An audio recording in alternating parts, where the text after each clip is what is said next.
গীতাৰ অধ্যায় 18 শ্লোক নম্বৰ 62 ভগৱানে স্বয়ং কৈ আছে যে অৰ্জুন সেই পৰমেশ্বৰৰ শৰণলৈ যোৱা যাৰ কৃপাত পৰম শান্তি আৰু শাশ্বত স্থান অৰ্থাৎ সতলোক প্ৰাপ্ত হ'ব।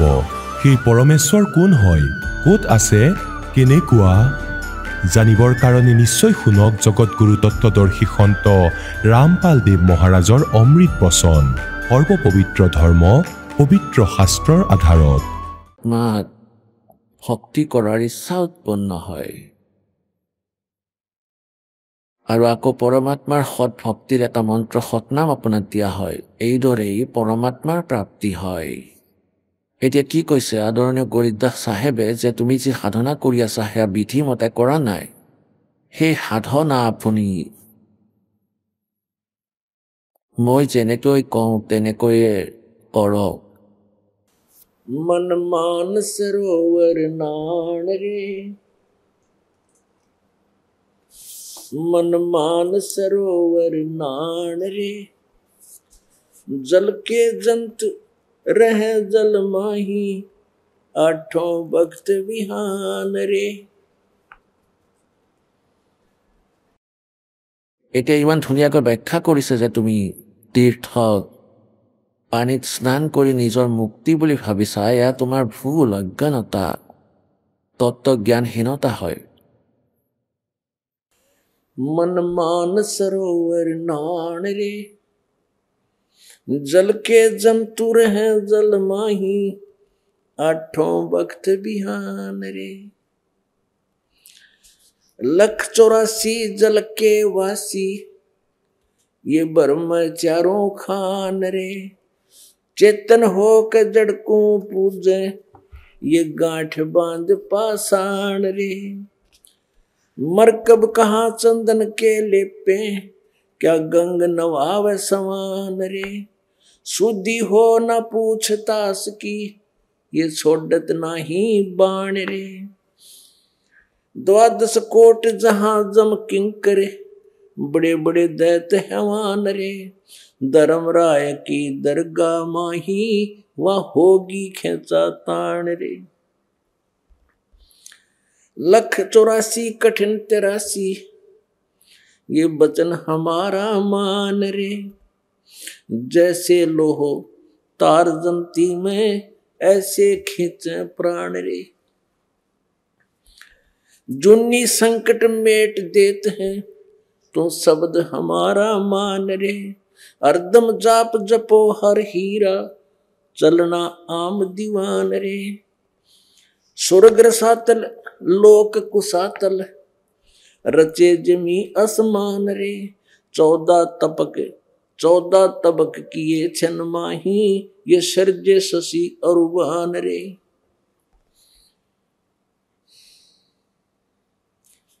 निर्गुण नूर जहूर जुहारो, नरक परक परवान रे। गरीबदास निज नाम निरंतर, सतगुरु जी दान रे। এতিয়া কি কৈছে যে তুমি মান সৰোবৰত গা ধোৱা, ইয়াৰ পুখুৰীবোৰত বিলত তীৰ্থত স্নান কৰিলে তোমাৰ মুক্তি নহ'ব। সৎ ভক্তি কৰা আৰু সৎ লোকলৈ বোলা। তাত বহুত সুন্দৰ নিৰ্মল পানীৰে সৰোবৰ ভৰি আছে, তাত গৈ গা ধোৱা নিজৰ ঠাইত। ইয়াত যি গা ধোৱা আকৌ তাত কিমান জীৱ থাকে। যদি সেই তীৰ্থবোৰত গা ধুলেই স্নান কৰিলেই মুক্তি হয়, তেন্তে তাৰ ভিতৰততো জীৱ জন্তু আপোনাতকৈ আগতেই আছিল। সিহঁত পাৰ নহ'লেতেন নেকি?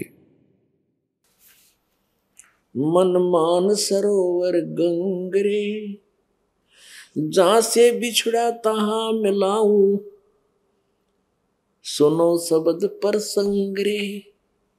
अब क्या बताते हैं? मन मान सरोवर गंग रे। এই যে গংগাৰ পানী ইয়াত আহিছে, এয়া এটা আপোনালোকৰ বাবে চেম্পল হয়। সৎলোকৰ পৰাই গংগাৰ পানী মালিকে এমুঠি এৰি দিছে আৰু ইয়াত তাৰ পৰা মান সৰোবৰৰ পৰা আহিছে। নিৰঞ্জনৰ লোকত, নিৰঞ্জনৰ পৰা আকৌ বিষ্ণুৰ লোকত, আকৌ শিৱৰ লোকত।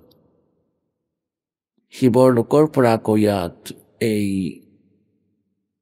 যাক গোমুখ বোলে তালৈ আহি সেই পৰমেশ্বৰৰ ইচ্ছাত এই গংগা তাৰ ওপৰৰ পৰা আহে গুপ্ত ৰূপত, যেনেকৈ বাষ্প ৰূপত, সূক্ষ্ম ৰূপত, আৰু ইয়াত আহি আকৌ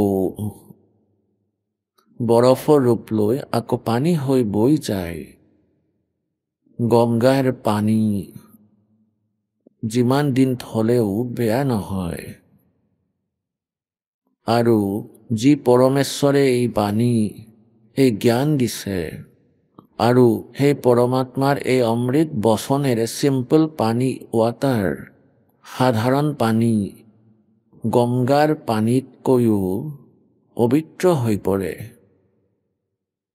আৰু আমি যি পাঠ কৰোঁ পৰমাত্মাৰ বাণীক, তাত যদি পাঠকজন ঠিক হয়, পাঠ কৰাসকল ভাল আত্মাৰ সন্তান হয়, পাঠ কৰাৰ সময়ত মনত দুখ আদি যদি নাথাকে, তেন্তে যি সেই জল তৈয়াৰ হয়,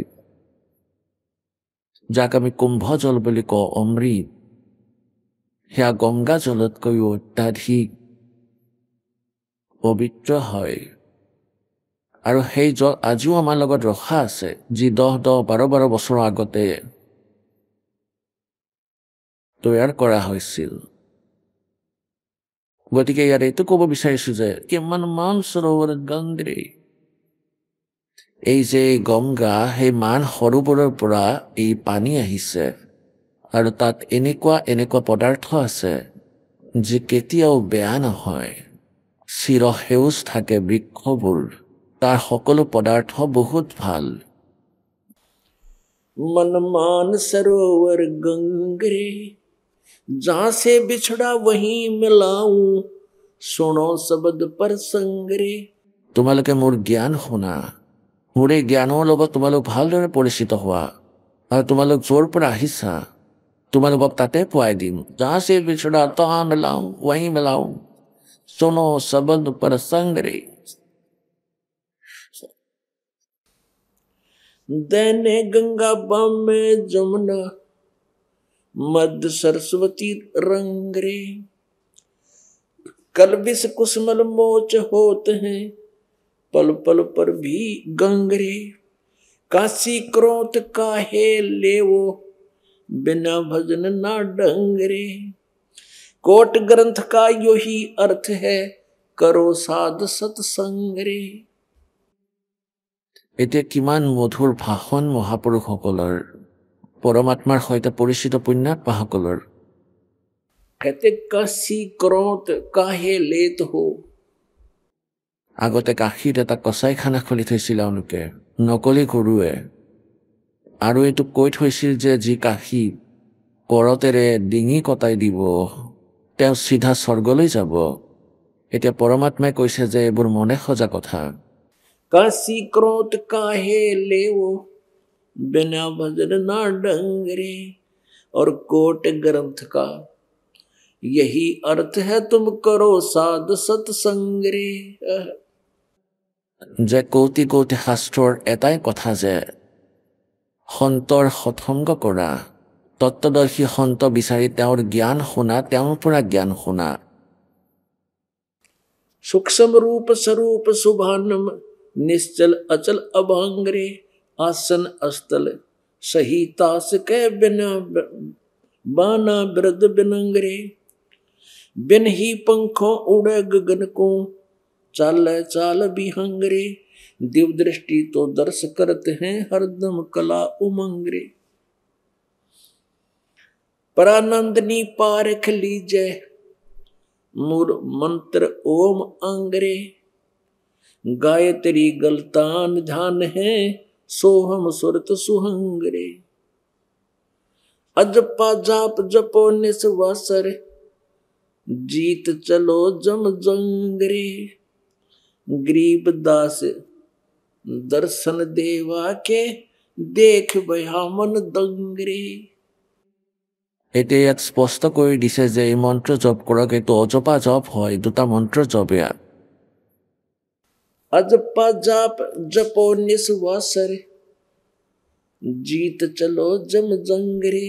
गरीब दास दर्शन देवा के, দেখ ভয়া মন চতুভঙ্গৰে যে হে পৰম পিতা পৰমাত্মাৰ দৰ্শন মই কৰিলো সেই দেৱ পৰমাত্মাৰ কৈছে যে দেখি মন চিত্ত ভংগ হৈ গল একেবাৰে আচৰিত দৃশ্য দেখিলো मन मान सरोवर मेल रे बहु सागर से पार उतारे यो अगम अगोचर खेल रे मन मान सरोवर मेल रे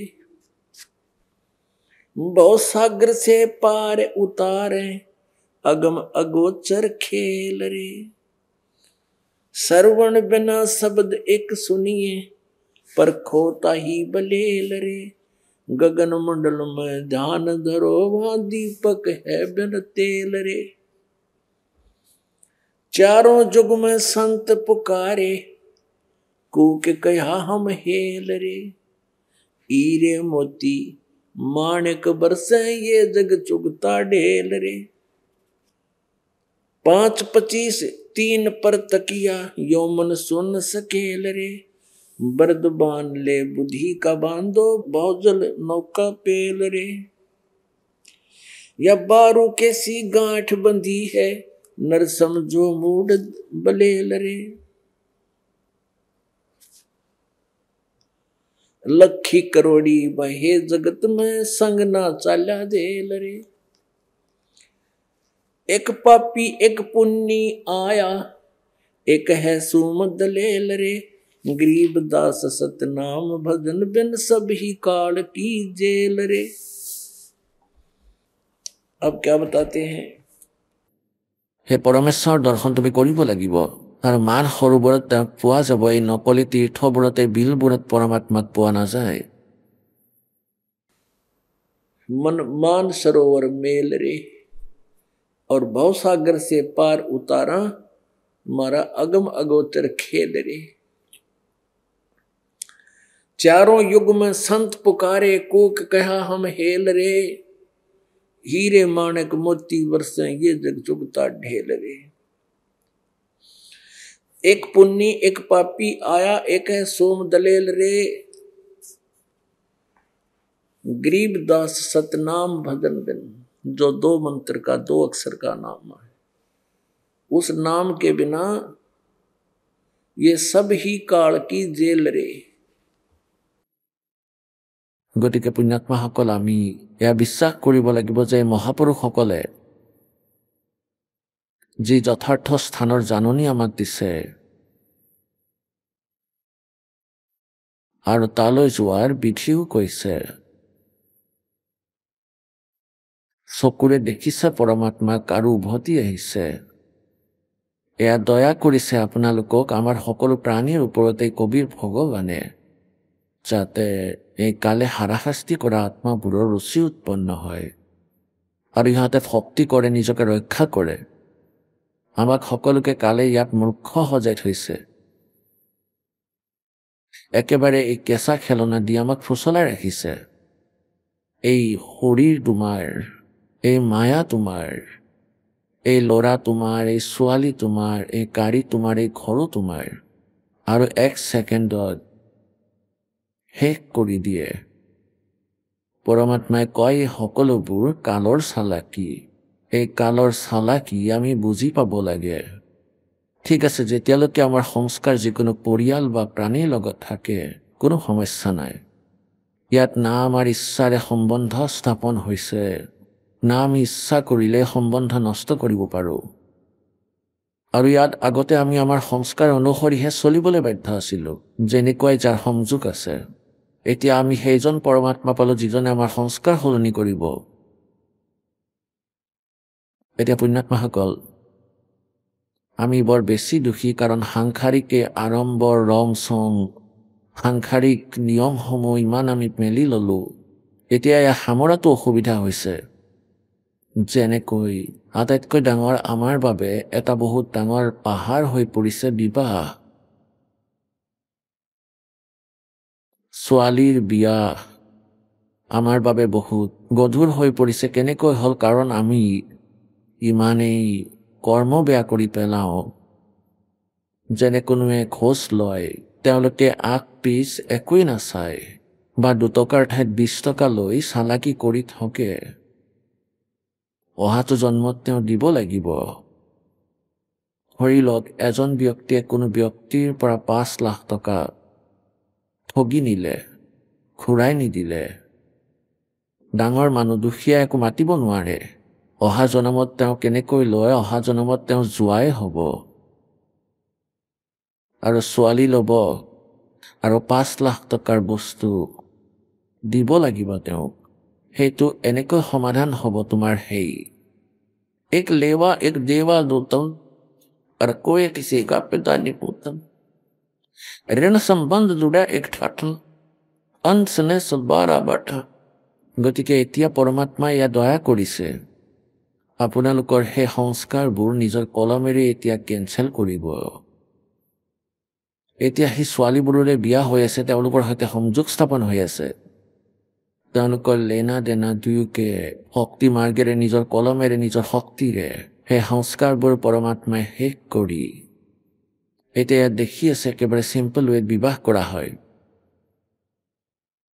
গতিকে এনেকুৱা আৰু বহুত এনেকুৱা সংস্কাৰ যি আমাৰ পৰমাত্মাই পৰস্পৰৰ সৈতে সংযোগ আছিল, যি আগলৈ গৈ দুখ দিলেহেঁতেন, সেইবোৰক এতিয়া ঠিক কৰি গৈ থাকিব। গতিকে এই উপায় আমাক কৈ আছে সৎলোকলৈ যোৱাৰ। আমি তালৰ জালত আবদ্ধ হলো। এতিয়া যেতিয়ালৈকে আমি ইয়াৰ পৰা নোলাওঁ, আমাৰ এই যি সংস্কাৰ, এইবোৰে আমাক ইয়াৰ পৰা পাৰ হ'বলৈ নিদিয়ে। গতিকে আমি যেতিয়া পূৰ্ণ পৰমাত্মাৰ শৰণত আহিলো, সৎ ভক্তি কৰি নিয়মত যদি থাকো, তেতিয়া সেই পৰমাত্মাৰ হাতত আমাৰ কৰ্মৰ অংকবোৰ সলনি কৰাৰ পাৱাৰ আছে। আৰু সেই কৰ্মৰ অংক এতিয়া সমাপ্ত কৰাব পৰা হ'ব। এয়া উপায়, এয়া বিধি, যিয়ে পৰমাত্মাই আমাক কৈ আছে। এতিয়া আমি ইয়াত জোৰোণ বিবাহ বা আন কোনো আনন্দ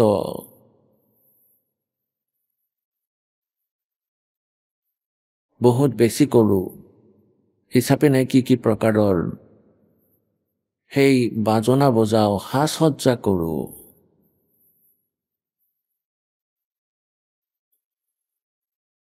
পৰমাত্মাই কয়, এই আনন্দ যি আপোনালোকে উপভোগ কৰি আছে, এয়া আনন্দ নহয়।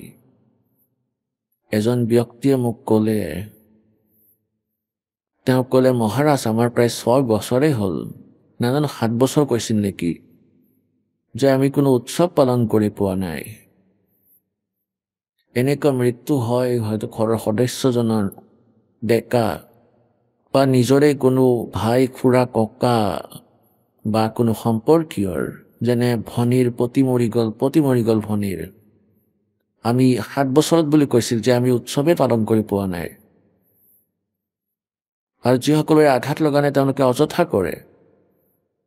গতিকে আমি পৰমাত্মাৰ এই মাৰ্গ বুজি পোৱাৰ পিছত এইটো ভাবিব লাগিব, কি কথাত আজি আমি আনন্দিত হৈ আছো, কাইলৈ নাজানো কি অঘটন হ'ব। এতিয়া কি কৈছে, সৎসংগ কি আদি গড়ি और तप के वर्ष हजार कहे कबीर तास 75 ना तुले कहे कबीर विचार। এতিয়া কি কৈছে,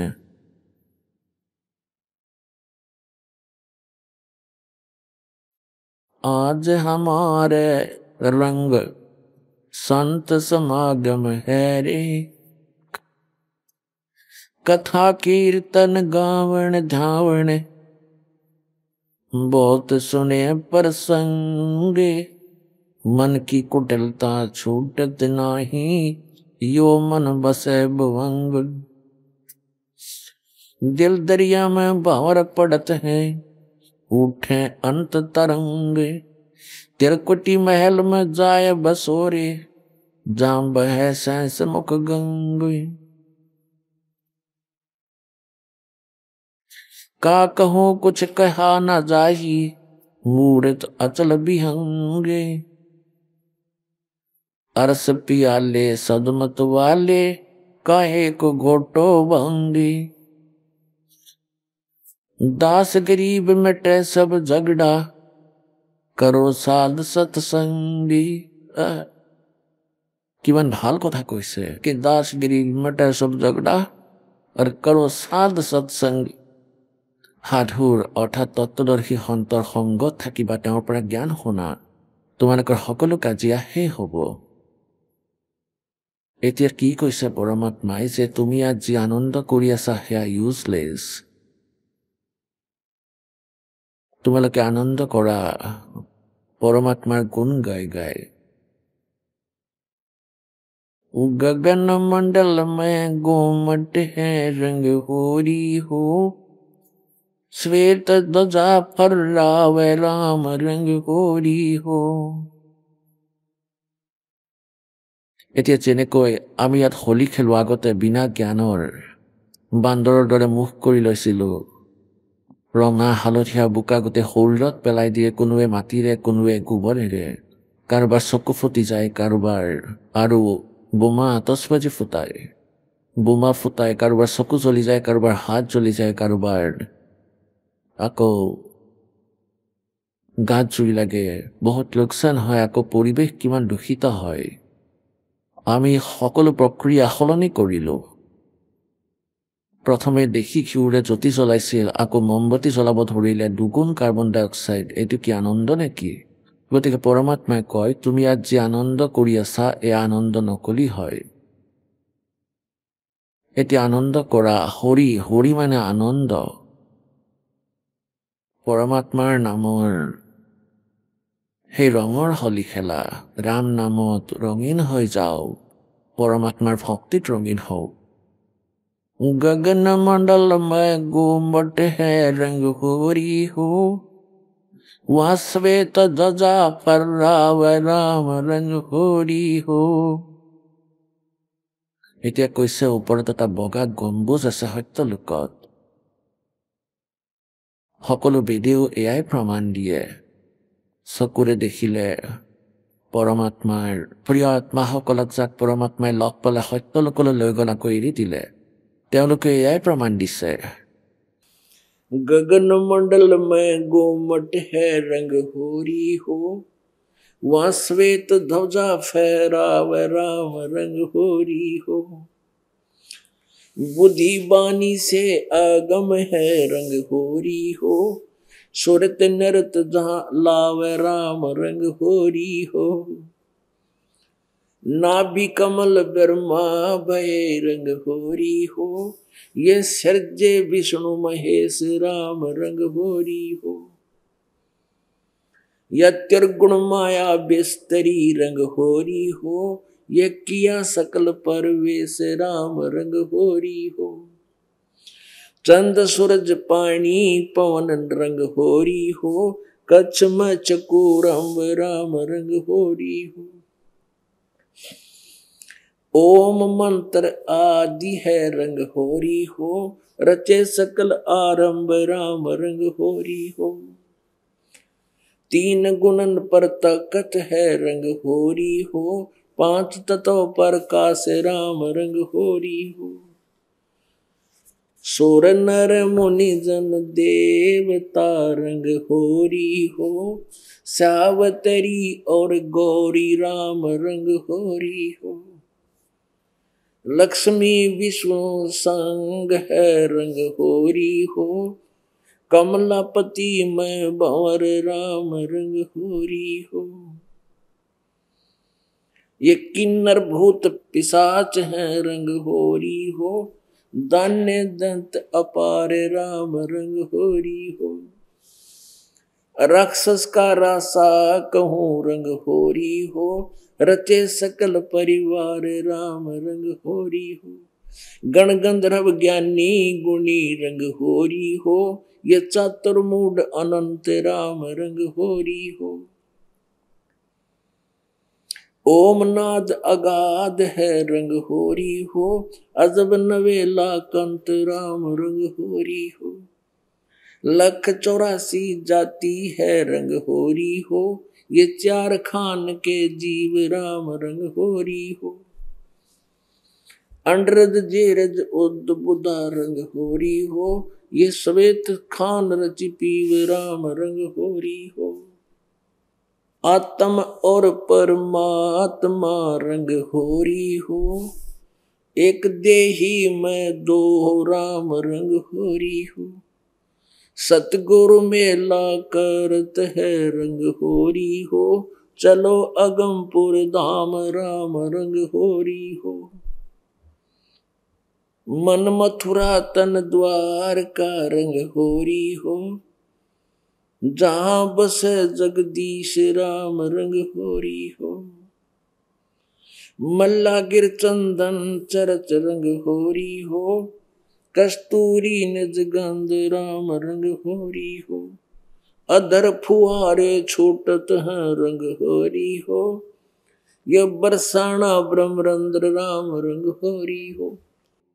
यात बरसानार ভিতৰত মথুৰাৰ ওচৰত বৃন্দাবনৰ পৰা বৰসানা য'ত ৰাধা আছিল, এতিয়া কয় যে বৰসানাৰ হোলী বৰ বেছি সুপ্ৰসিদ্ধ আৰু তাত বৰসানাত মানুহবোৰে হোলী খেলিবলৈ যায়। পৰমাত্মাই কয় ব্ৰহ্মৰন্ধ্ৰ হৈছে আমাৰ বৰসানা ব্ৰহ্মৰন্ধ্ৰ, য'ৰ পৰা আমি আকৌ আগলৈ খোজ দিম। আমি তাত গৈ সেই মালিকৰ লগত নিজৰ ব্ৰহ্মৰন্ধ্ৰত গৈ তাত হোলী খেলো।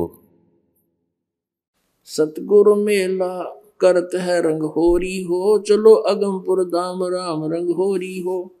दिल ही अंदर द्वीप है रंग होरी हो, अगम भूमि स्थान राम रंग होरी हो। मूल कमल को बांध ले रंग होरी हो, पान अपानम जीत राम रंग होरी हो। द्वादश ऊपर दर्श है रंग होरी हो, दरो जान की धूप राम रंग होरी हो। गुदा कमल में मदन है रंग होरी हो, उल्टी नाल अपूठ राम रंग होरी हो। बंक नाल अमृत झरे रंग होरी हो, अमृत रस को घोंट राम रंग होरी हो। त्रिवेणी पर ताल है रंग होरी हो, वहाँ फूले कमल अनंत राम रंग होरी हो। मधुकर भौरा गूंज ही रंग होरी हो, जावा फाग बसंत राम रंग होरी हो। मल्ला गिर चंदन चरत रंग होरी हो, कस्तूरी निज गंध राम रंग होरी हो। अदर फुहारे छूटत हैं रंग होरी हो, बरसाना ब्रह्मरंद्र नाम रंग होरी हो। मन मथुरा तन द्वार का रंग होरी हो, जहां बसे कबीर जगदीश राम रंग होरी हो। आत्म और परमात्मा रंग होरी हो, वहाँ खिल है विश्व बीस राम रंग होरी हो। कहते हैं वहां सचखंड में जाके उस कबीर परमेश्वर के साथ आत्मा और परमात्मा कहते वहां होली खेलते हैं। आत्म और परमात्मा रंग होरी हो, वहाँ खेल है विश्व बीस राम रंग होरी हो। नासा अगरी जगमग रंग होरी हो, अनजाया अनभूत राम रंग होरी हो। योजन चार अखंड धुन रंग होरी हो, लासुरत का सूत राम रंग होरी हो। ये पारख खान पिछान ले रंग होरी हो, चरण अरस और कुर्स राम रंग होरी हो। दो कमलों के मध्य है रंग होरी हो, चश्मों ऊपर दर्श राम रंग होरी हो। ये कमल सलोने सात हैं रंग होरी हो, जामद पारस नाम राम रंग होरी हो। सहस कमल दल नूर के रंग होरी हो, कली कली दर भांग राम रंग होरी हो। 9 लख नाड़ी रास है रंग होरी हो, वहाँ डोरे सुहांगम चोर राम रंग होरी हो।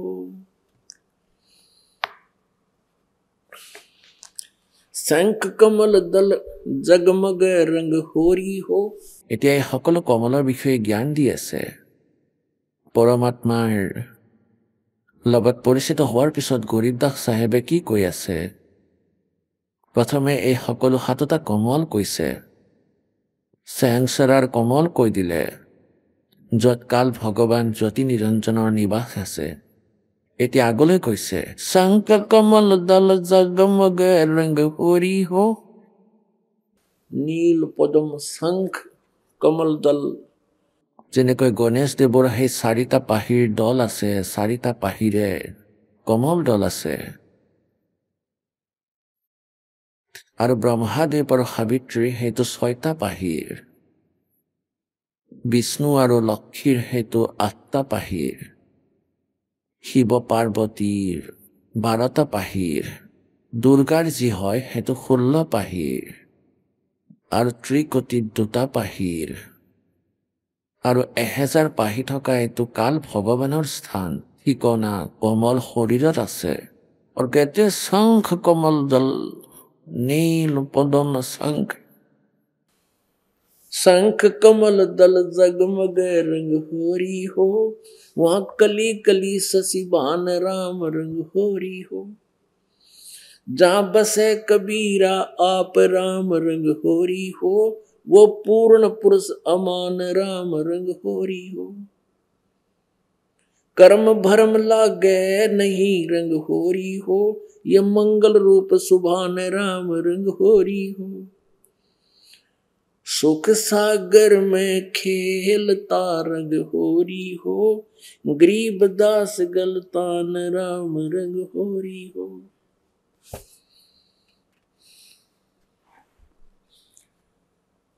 सोन सरोवर मनस हन रंग होरी हो।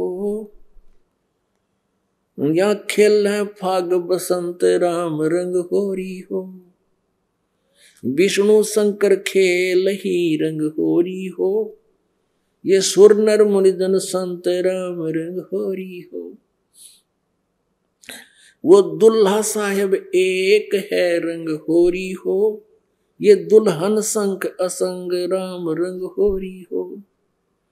घाट बाट कुछ है नहीं रंग होरी हो। अवगत मार्ग बंक राम रंग होरी हो। श्वेत गुमट सिर से हेरा रंग होरी हो। जल का किरण अनंत राम रंग होरी हो। अब कौन युगत से पाई ये रंग होरी हो। सतगुरु कहे उपदेश राम रंग होरी हो। এতিয়া কি কৈছে कि दुल्हा साहेब एक है रंग होरी हो। मां दुल्हन शंख असंख्य राम रंग होरी हो। যিসকল পুণ্যাত্মা পৰমাত্মাৰ লগত এক সম্বন্ধ স্থাপন কৰি সৎ ভক্তি কৰি সত্যলোকলৈ গ'ল, কৈছে যে সেই এজন পৰমাত্মা সকলোৰে লগত তাত আনন্দেৰে থাকে।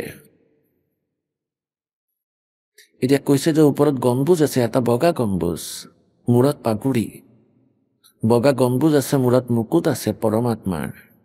कहते हैं श्वेत गुमट सिर से हरा रंग होरी हो और उसमें जल के किरण अनंत राम रंग होरी हो। এতিয়া কৈছে কি বিধিৰে তেওঁক পাব পাৰি। कौन युक्त से पाई ये रंग होरी हो।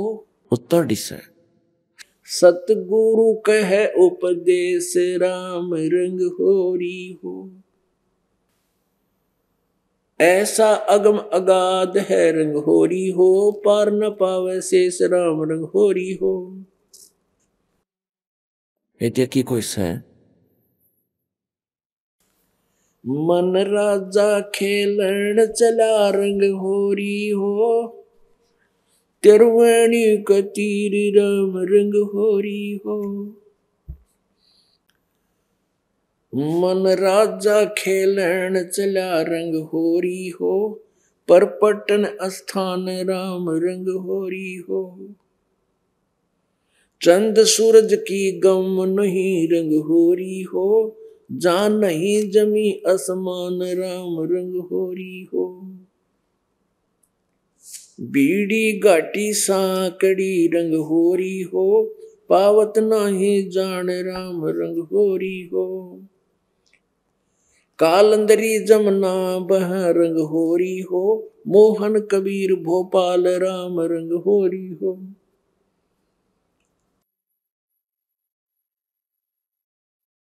এতিয়া পুণ্যাত্মাসকল ইয়াৰ ভিতৰত বহুত গূঢ় ৰহস্য আছে পৰমাত্মাৰ মহিমা বহুত ভাল ধৰণেৰে গৰিবদাস চাহেবদেৱে লিখিছে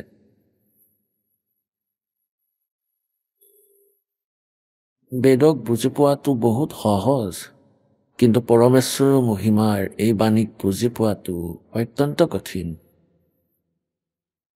আৰু ইয়াক কঠিন সেইকাৰণে বনাইছিলে প্ৰভুৱে যাতে মাজত এই নকলি পন্থীসকল এই যথাৰ্থ জ্ঞানৰ লগত পৰিচিত যেন হৈ নাযায় আৰু ইয়াৰ লগত যদি আগৰ পৰাই পৰিচিত হৈ গ'লে হয় এওঁলোক অধিকাৰী নহ'লে হয় সেই জ্ঞান সেই নাম আৰু সেই সকলোবোৰ কৈ থাকে আৰু তাৰপিছত পৰমাত্মাৰ মৰমীয়াল আত্মাই নিজৰ ভগৱানক চিনিব নোৱাৰিলে হয় আৰু সেই নকলিসকলৰ মাজত আবদ্ধ হৈ থাকিলহেঁতেন এতিয়া কি কৈছে সেই পৰমাত্মাক পোৱাৰ এটা সহজ উপায় আছে मन राजा खेलन चला रंग होरी हो पर पटन की सैल राम रंग होरी हो पावन टके पपील के रंग होरी हो ये पंडित लादे बैल राम रंग होरी हो এতিয়া পুণ্যাত্মাসকল এই জ্ঞানৰ আৰু এই বেদৰ প্ৰমাণৰ কিয় আৱশ্যকতা হৈছে এইকাৰণে আৱশ্যকতা হৈছে যে আমি পৰমাত্মাক একেবাৰে পাহৰি পেলাইছোঁ পৰমেশ্বৰৰ নাম ধাম সমাপ্ত কৰি দিলে কাল ভগৱানে অন্যথা চাৰিটা সাধাৰণ কথা আছে এই জ্ঞান হৈ যাওক যে মনুষ্য জীৱন কিয় পালে এই বিশ্বাস হৈ যাওক আপোনালোকৰ যে মনুষ্য জীৱন কেৱল পৰমাত্মাক পোৱাৰ বাবে আৰু ইয়াৰ আন কোনো ইউজ নাই নহ'লে জীৱ জন্তু চৰাই চিৰিকটিৰ দৰে আমি কৰ্ম কৰিলোঁ হয় দ্বিতীয়তে এইটো বিশ্বাস হৈ যাওক যে কোন হয় সেই পৰমাত্মা আৰু ক'ত থাকে আৰু তৃতীয়টো এইটো যে তেওঁক পোৱা যায় কেনেকৈ তেওঁৰ বিধি ৱে অফ ৱৰ্শ্বিপ কোনটো হয় আৰু চতুৰ্থতে এইটো যে আমি ইয়াত কিয় আবদ্ধ হৈ আছোঁ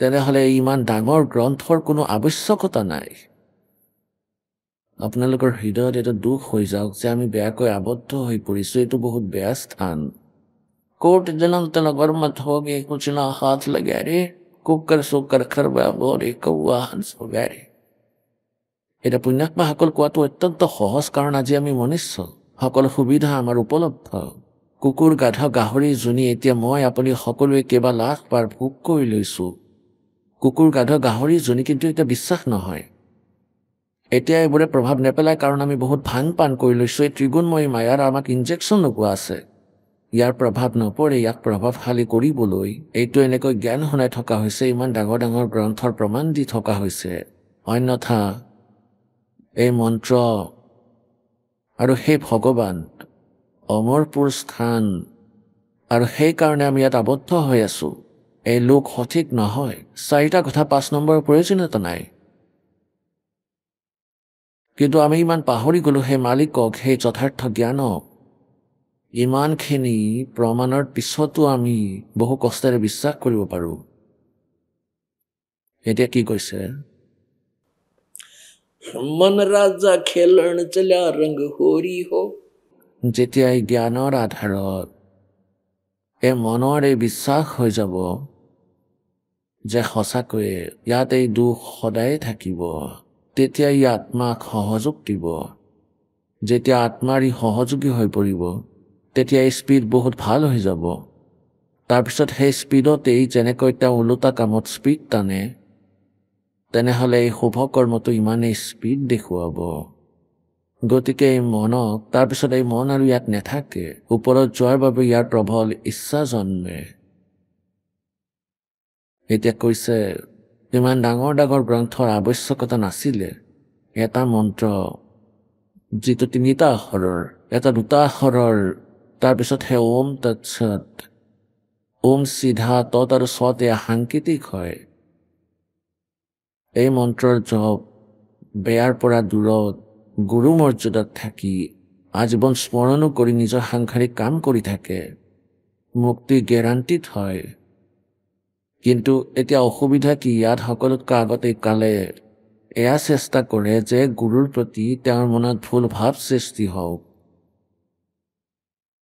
যেতিয়া আপোনাৰ গুৰুৰ প্ৰতি ভুল ভাৱ সৃষ্টি হয় তেতিয়াই আপোনাৰ ভগৱানৰ প্ৰতি আস্থা কমে। কাৰণ আপোনালোকে মানিব লাগে, ধৰি লওক যে মূলধন 100 টকা, তেতিয়া পৰমাত্মাৰ পৰা দূৰ হৈ যাব। তেতিয়া আপোনালোকৰ এই ভক্তিৰ ওপৰত ৰুচি নাথাকিব। আপোনালোকৰ ওপৰত এই বচনৰ প্ৰভাৱ পৰাটো বন্ধ হৈ যাব। যিটো আজি আপোনালোকৰ ওপৰত এটা বচনৰ প্ৰভাৱ পৰিছে, আৰু যদি আপোনালোকৰ অলপো ভুল হৈ যায় আপোনালোকে থৰ থৰকৈ কঁপিবলৈ ধৰে আৰু 100 বাৰ ক্ষমা বিচাৰে যে আগলৈ আমি আৰু কেতিয়াও এনেকুৱা ভুল নকৰোঁ। আৰু যদি পৰমাত্মাৰ লগত কানেকশ্যন কাটি যায় তেনেহ'লে 100 বাৰ ক্ষমা বিচাৰিলেও আপোনালোকৰ ওপৰত প্ৰভাৱ নপৰে। গতিকে ইমান গ্ৰন্থৰ আমাৰ আৱশ্যকতা নাছিলে, কেৱল এটা মন্ত্ৰ আছিল। ইয়াৰ বিষয়ে কি কৈ আছে? मन राजा खेलन चला रंग होरी हो, अब वही मन था। যি এই আজেবাজে কথা কৈ আছিলে। এই ফাগুন আহি গৈছিল, গোটেই দিন পানী মাৰিলে, ক'ৰবাত মাটিৰে ক'ৰবাত ৰঙেৰে, এতিয়া সেই মন একেবাৰে সীমিত হ'ল।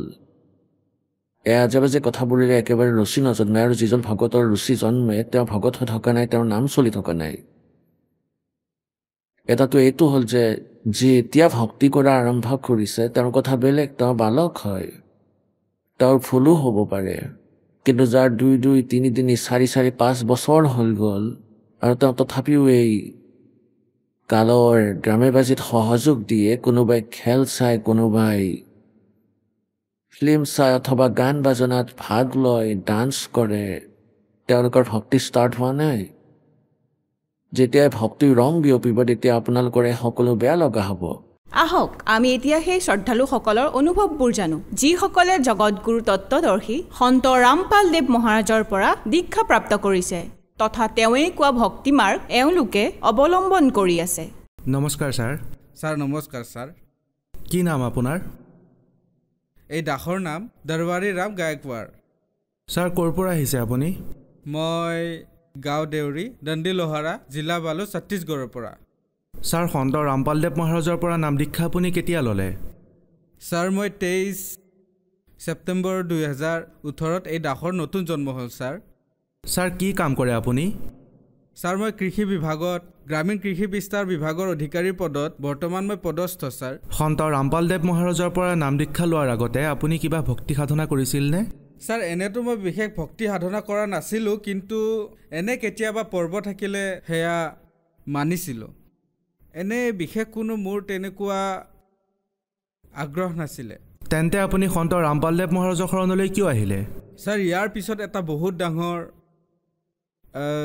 ঘটনা হৈছিলে মোৰ লগত, যিটো মই বিস্তাৰিতভাৱে মই ক'ব বিচাৰিম। মই মোৰ ল'ৰাৰ স্কুললৈ গৈ আছিলোঁ বাইকেৰে। গৈ থাকোঁতে হাইৱেত এখন পিছফালৰ পৰা এখন 4 হুইলাৰে মোক পাছফালৰ পৰা মাৰি দিলে। মাৰাৰ পিছত মই অচেতন হৈ থাকিলোঁ। পিছত গম পালোঁ, যেতিয়া মোক হস্পিটেললৈ লৈ গৈছিল তেতিয়া মোৰ পেলভিক বোন, যাৰ দ্বাৰা গোটেই শৰীৰৰ হাড় থিয় হৈ থাকে, কঁকালৰ যি যোৰাৰ হাড় থাকে সেই যোৰা একেবাৰে খোল খাইছিলে। আৰু লগতে মোৰ কাষত যি কঁকালৰ যি হাড় আছে ছাৰ, এডালৰ মাজত এডাল সোমাই গৈছিল। আৰু ইয়াৰ বাহিৰে বহুত ঠাইত এনেকুৱা দুখ পাইছিলোঁ, যেনেদৰে আপুনি দেখা পাইছে মোৰ নাকটো ফটা, মই মূৰত দুখ পাইছিলোঁ, মই হাতত দুখ পাইছিলোঁ। এই ধৰণে মানে মই মৃত্যুৰ তুল্য স্থিতিত পৰি আছিলোঁ ছাৰ। তাৰপিছত মোক যেতিয়া জিলা হাস্পতাললৈ লৈ গ'ল তেতিয়া তাত ডক্টৰে স্থিতি দেখি মানা কৰি দিলে যে আপোনাৰ ইয়াত চিকিৎসা নহয়, আপুনি ছেক্টৰ 9লৈ যাওক। গতিকে ছেক্টৰ 9লৈ যেতিয়া লৈ গ'ল তেতিয়া ছেক্টৰ 9তো তেওঁলোকে মানা কৰিলে। স্পাৰ্ছ হস্পিটেললৈ মোক ৰেফাৰ কৰি দিয়া হ'ল, আৰু স্পাৰ্ছ হস্পিটেলৰ মানুহে মোক এডমিট কৰালে। 5 দিন ৰাখিলে 5 দিন ৰখাৰ পিছত মোৰ কোনো ধৰণৰ একো চিকিৎসা কৰিব পৰা নাছিলে যি ধৰণে হ'ব লাগে যি কণ্ডিশ্যনত মই পৰি আছিলোঁ সেই স্থিতিতে মোক তৎকাল অপাৰেশ্যনৰ প্ৰয়োজন আছিল কিন্তু সেই হস্পিটালৰ মানুহে 5 দিন ৰখাৰ পিছতো তাৰ ডক্টৰে এয়া কৈ গুচি গ'ল যে মই আৰু 2 দিন আহিব নোৱাৰোঁ মই পৰিয়ালৰ কামৰ বাবে বাহিৰলৈ যাম অহাৰ পিছত চাই ল'ম কি হয় সেইবাবে মোৰ তাত অপাৰেশ্যনো নহ'ল শেষত 5 দিন ৰখাৰ পিছত মোক এনেকৈ ক'লে যে ইয়াত কি গোটেই ছত্তীশগড়তে এই ধৰণৰ এক্সিডেণ্টৰ চিকিৎসা কৰাটো সম্ভৱ নহয় তাৰপিছত মোক নাগপুৰ চিমছত ৰেফাৰ কৰিলে যেতিয়া মই নাগপুৰ চিমছ গ'লোঁ ছাৰ তাত যোৱাৰ পিছত মোৰ এদিন পিছত অপাৰেশ্যন হ'ল অপাৰেশ্যনৰ পিছত ডক্টৰ চাহেবে নিজেই ক'লে যে এই ধৰণৰ কেছত 10%হে চান্স থাকে মানুহ সুস্থ হোৱাৰ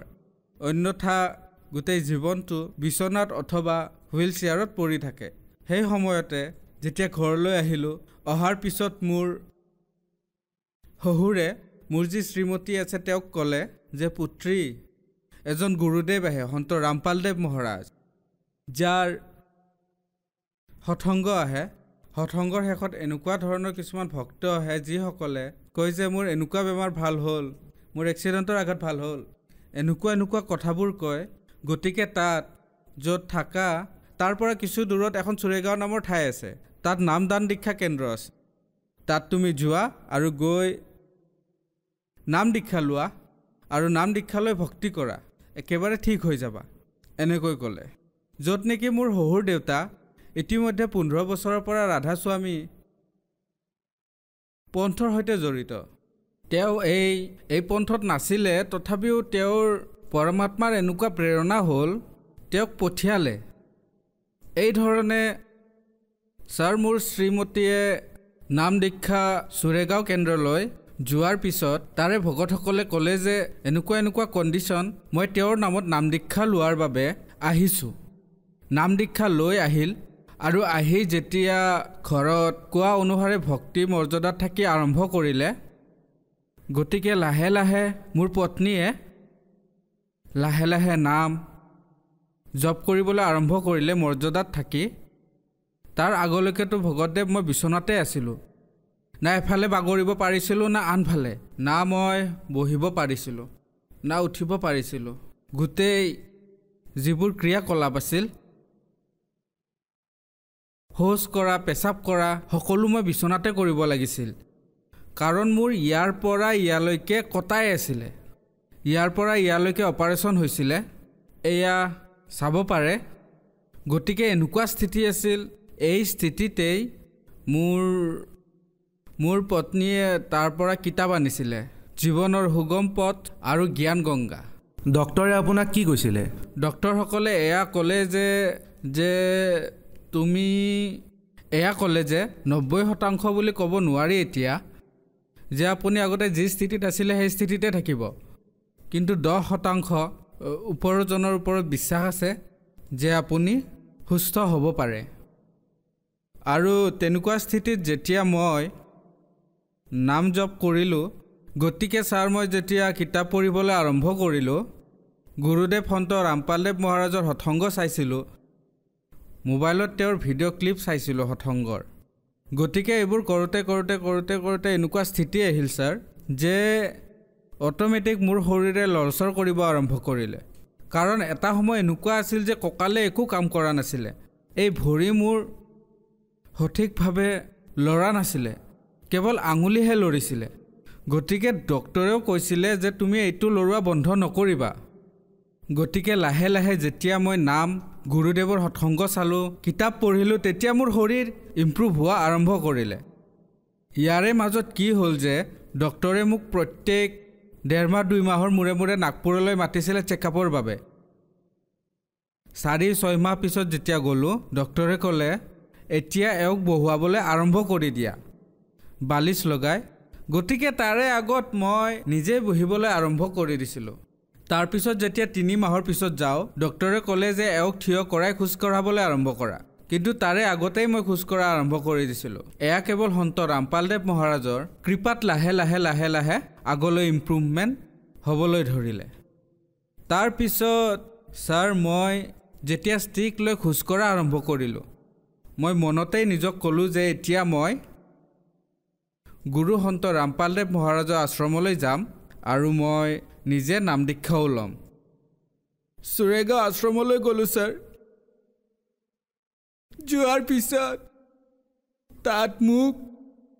তাতে ভকতসকলে চকীত বহুৱালে কাৰণ সেই সময়ত মই তলত মাটিত বহিব পৰা নাছিলোঁ। মোৰ পৰিয়ালৰ মানুহে মোৰ বন্ধু বান্ধৱে ষ্টাফৰ মানুহে এয়া কৈছিলে যে এই মানুহজন কেতিয়াও থিয় হ'ব নোৱাৰিব, খোজকাঢ়িব নোৱাৰিব। ইমানখিনিলৈ কৈ দিছিলে যে ই এতিয়া গোটেই জীৱনটো চুঁচৰি ফুৰিব। মোৰ অধিকাৰীয়ে ভিআৰখন প্ৰস্তুত কৰি দিছিলে যে এওঁৰ কম্পালচৰি ৰিটায়াৰমেণ্টৰ সেয়া কৰা এওঁৰ 20 বছৰ হ'বলৈ কিমান মাহ বাকী আছে ছাৰ্ভিচৰ। কিন্তু পৰমাত্মাৰ এনেকুৱা দয়া হ'ল ছাৰ যে যেতিয়াই মই নাম দীক্ষা লৈ আহিলোঁ আনকি সন্ত ৰামপালদেৱ মহাৰাজক মই দণ্ডৱতো কৰিব পৰা নাছিলোঁ।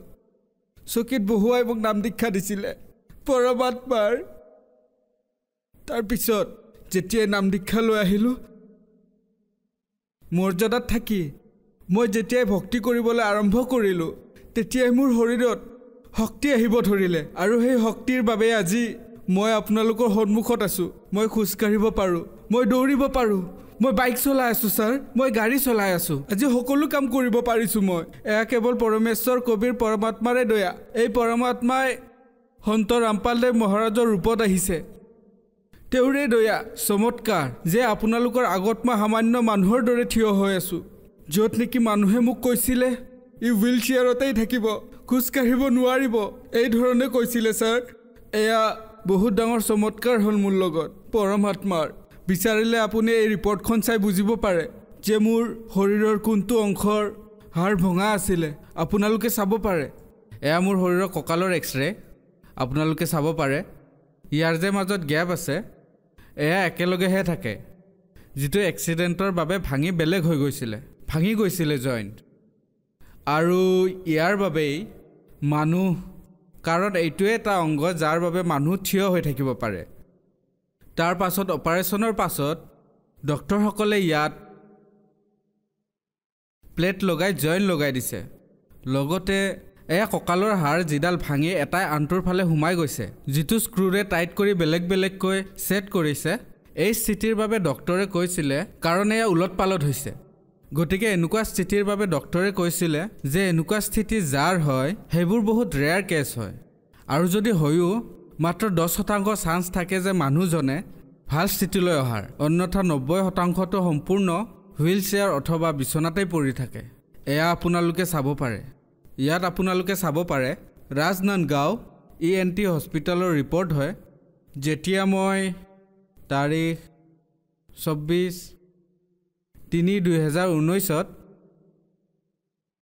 ডক্টৰৰ ওচৰলৈ গৈছিলোঁ, নাক কাণ গল বিশেষজ্ঞৰ ওচৰলৈ, আৰু তেওঁক ক'লোঁ যে ডক্টৰ চাহাব মোৰ দুয়োখন কাণতে বহুত বিষ আছে আৰু ইয়াৰ পৰা পুজ ওলাই আছে আৰু মই শুনাত দিগদাৰ পাই আছোঁ কাৰণ মই ডাবল শুনি আছোঁ। তেতিয়া তেওঁ চেক কৰিলে। চেক কৰাৰ পিছত ডক্টৰে এয়া ক'লে যে আপোনাৰ দুয়োখন কাণৰ পৰ্দা ফাটি গৈছে, ফুটা হৈছে, এনেকৈ ক'লে। তেতিয়া মই সুধিলোঁ যে ডক্টৰ ইয়াৰ কি চিকিৎসা আছে? তেতিয়া তেওঁ এটা শব্দত এইটোৱে ক'লে যে এইটোৰ চিকিৎসা কেৱল অপাৰেশ্যন, বিনা অপাৰেশ্যনেৰে এয়া ঠিক হ'ব নোৱাৰে। তেতিয়া মই সুধিলোঁ যে ডক্টৰ কেতিয়া কৰাব লাগিব? তেওঁ এইটো ক'লে যে এতিয়াতো আপোনাৰ কাণ পকি আছে, পুজ ওলাই আছে, যেতিয়ালৈকে ইনফেকশ্যন ঠিক নহয় তেতিয়ালৈকে অপাৰেশ্যন নকৰাও, প্ৰথমতে এয়া ঠিক হ'বলৈ দিয়া, তাৰপিছতহে অপাৰেশ্যনত আহিবা। পিছত আপোনালোকে দেখা পাইছে যে এইখনৰ পিছত আৰু এখন ৰিপৰ্ট আছে। এয়া ইয়াৰ পিছত 8/11/2019, মানে 8 মাহৰ পিছত। যেতিয়া 8 মাহৰ পিছত আকৌ গ'লোঁ তেতিয়া সেই ডক্টৰ সেই হস্পিটেলতেই ক'লে যে তোমাক আগতেই কৈছিলোঁ যে তোমাৰ কাণত ফুটা হৈ গৈছে আৰু এয়া বিনা অপাৰেশ্যনৰে নহ'ব, তেন্তে আপুনি কিয় বাৰ বাৰ আহি আছে? যেতিয়াই অপাৰেশ্যন কৰাব লাগে তেতিয়াহে আপুনি আহিব, অন্যথা নাহিব। মই ক'লোঁ ঠিক আছে ডক্টৰ চাহেব। তাৰপিছত মই ক'লোঁ যে এইটো কণ্ডিশ্যন কেতিয়া হয়? তেতিয়া তেওঁ ক'লে যে ইয়াত 3টা কাৰণ থাকে। এটাটো এক্সিডেণ্ট হ'লে তেতিয়া, আৰু দ্বিতীয়তে যদি কোনোবাই ভয়ংকৰ মাত আপোনাৰ কাণৰ ওচৰত শুনাই দিয়ে, আৰু তৃতীয়তে হ'ল যদি কোনোবাই কাণৰ ওচৰত জোৰকৈ থাপৰ মাৰে তেতিয়া। এই 3টা স্থিতিত এনেকুৱা ধৰণৰ ঘটনা হয় বুলি ক'লে। এই 3টা স্থিতিৰ কোনোবা এটা স্থিতি হ'লে তেতিয়া আপোনাৰ কাণত এনেকুৱা ধৰণৰ ফুটা হয়, আৰু ইয়াৰ চিকিৎসা কেৱল মাত্ৰ অপাৰেশ্যনহে, আৰু এই অপাৰেশ্যন আপুনি এটা এটাকৈ কৰাব লাগিব। ইয়াৰ বাবে আপোনাৰ 60,000 পৰা 65,000লৈ খৰচ আহে। মই ক'লোঁ ঠিক আছে ডক্টৰ চাহেব বুলি কৈ ওলাই আহিলোঁ। আৰু অহাৰ পিছত আকৌ তেতিয়ালৈকে মোৰ 4 মাহ হৈ গৈছিলে প্ৰথম নাম লোৱা। তাৰ মাজতেই মই পৰমাত্মা সন্ত ৰামপালদেৱ মহাৰাজৰ আশ্ৰমলৈ গ'লোঁ, আৰু যোৱাৰ পিছত মই সতনাম ল'লোঁ। সতনাম লৈ যেতিয়া সতনামৰ জপ কৰা আৰম্ভ কৰিলোঁ ভগতদেৱ, তেতিয়া সেয়া স্থিতি আহিলে যে আজি মোৰ কাণ আগৰ দৰে হৈ গ'ল। না কোনো অপাৰেশ্যন কৰাৰ প্ৰয়োজন হ'ল, না কোনো ঔষধ খোৱাৰ প্ৰয়োজন হ'ল। লাগিলে আপোনালোকে চাব পাৰে। এইটো আটাইতকৈ ডাঙৰ চমৎকাৰ যে বিনা অপাৰেশ্যনেৰে বিনা ঔষধেৰে মোৰ আজি 2খন কাণেই সুস্থ আজিলৈকে। আপোনালোকে চাব পাৰে 2019ৰ পৰা আজি 2021 চলি আছে। না মই অপাৰেশ্যন কৰাইছোঁ, না মই ঔষধ খাইছোঁ, না আজিলৈ সেই ডক্টৰৰ ওচৰলৈ গ'লোঁ। তথাপিও মোৰ 2খন কাণৰ কোনো সমস্যা হোৱা নাই, সকলো ঠিকেই আছে। গতিকে এইটো আটাইতকৈ ডাঙৰ চমৎকাৰ ভগতদেৱ। ছাৰ, তৃতীয়টো হ'ল এনেটো চমৎকাৰ বহুত হয়, সদায় চমৎকাৰ হয়। এয়া মালিকৰ কৃপা, এনেকৈ চমৎকাৰ হয়। আৰু এনেকুৱা আৰু বহুতো চমৎকাৰ আছে যিবোৰ মই যিমানেই নকওঁ, যিমানেই গনাওঁ কমেই হ'ব। ছাৰ, আজি আপোনালৈ ভক্ত সমাজৰ সন্মুখত এটা ডাঙৰ প্ৰশ্ন উত্থাপন হৈছে। আপোনাৰ বহুত ডাঙৰ এক্সিডেণ্ট হ'ল, ডক্টৰো কৈ দিলে যে 90%টো ভাল নহয়, 10%হে ভগৱানৰ ওপৰত। যদিহে তেওঁ কৃপা কৰে তেতিয়াহে ঠিক হৈ যাব। তাৰপিছত সন্ত ৰামপালদেৱ মহাৰাজৰ পৰা নাম দীক্ষা ল'লে আৰু ঠিক হৈ গ'ল। ছাৰ, এনেকুৱা কিয় হয় যে মানুহ তীৰ্থস্থানলৈ যায় আৰু দেৱী দেৱতাৰ ওচৰলৈ যায় তথাপিও সুস্থ নহয়, কিন্তু সন্ত ৰামপালদেৱ মহাৰাজে ডাঙৰ ডাঙৰ বেমাৰ ঠিক কৰি আছে? গতিকে ইয়াৰ পিছত কি লজিক আছে? তেখেতে কেনেকৈ কৰি আছে? এয়া সন্ত ৰামপালদেৱ মহাৰাজ যি আছে, কবিৰ পৰমেশ্বৰৰ অৱতাৰ লৈ আহিছে, আৰু এওঁ তত্ত্বদৰ্শী সন্ত হয়। ছাৰ, কিয়নো সন্ত ৰামপালদেৱ মহাৰাজ শাস্ত্ৰ অনুকূল যি জ্ঞান দি আছে, তেওঁ কিতাপবোৰ খুলি খুলি যি জ্ঞান দি আছে, যিবোৰ প্ৰমাণিত জ্ঞান, আজি যদি আপোনালোকে বেদত চাই, বেদত স্পষ্টকৈ লিখা আছে যে যদি কোনোবাই ডাঙৰতকৈ ডাঙৰ বেমাৰতো যদি থাকে, প্ৰায় মৃত অৱস্থাতো যদি থাকে, তথাপিও মই তেওঁক সুস্থ কৰাই 100 বছৰৰ আয়ুস দিব পাৰোঁ। এয়া অলৰেডি গীতাত বেদত প্ৰমাণিত আছে, আৰু এই প্ৰমাণিত জ্ঞানকে আমাৰ সন্ত ৰামপালদেৱ মহাৰাজে খুলি খুলি দেখুৱাই আছে ছাৰ। আৰু এয়া শাস্ত্ৰ অনুকূল ভক্তিৰেহে সম্ভৱ, না কি মন্দিৰ মছজিদলৈ গ'লে, কাৰণ সেইবোৰ আন উপাসনা হয়। এয়া সঠিক ভক্তিবিধি নহয়। সঠিক ভক্তিবিধি আমাৰ সন্ত ৰামপালদেৱ মহাৰাজে কৈ আছে, যাৰ দ্বাৰা হাজাৰ লাখ কোটি মানুহ ঠিক হৈ আছে। অধিকাংশ লোকেতো নিজৰ সমস্যাৰ সমাধান বিচাৰি আহে ছাৰ। সন্ত ৰামপালদেৱ মহাৰাজৰ পৰা নাম দীক্ষা কেনেকৈ ল'ব পাৰি? সন্ত ৰামপালদেৱ মহাৰাজৰ পৰা নাম দীক্ষা ল'বলৈ এটা সহজ উপায় আছে। আপোনালোকে দেখা পাই আছে যে চেনেলত সন্ত ৰামপালদেৱ মহাৰাজৰ সৎসংগ আহে। সেই সৎসংগৰ তলত হালধীয়া শাৰী এটা আহে, তাতে বহুত কেইটা নম্বৰ দিয়া আছে। সেই নম্বৰত আপুনি ফোন কৰিব পাৰে। কল কৰাৰ পাছত আপোনাৰ ওচৰত যি নামদান কেন্দ্ৰ আছে তাতে আপোনাক কৈ দিয়া হ'ব, আৰু আপুনি তালৈ গৈ সহজে নাম উপদেশ লৈ নিজৰ কল্যাণ কৰাব পাৰে। ধন্যবাদ ছাৰ। সৈয়দ চাহেব।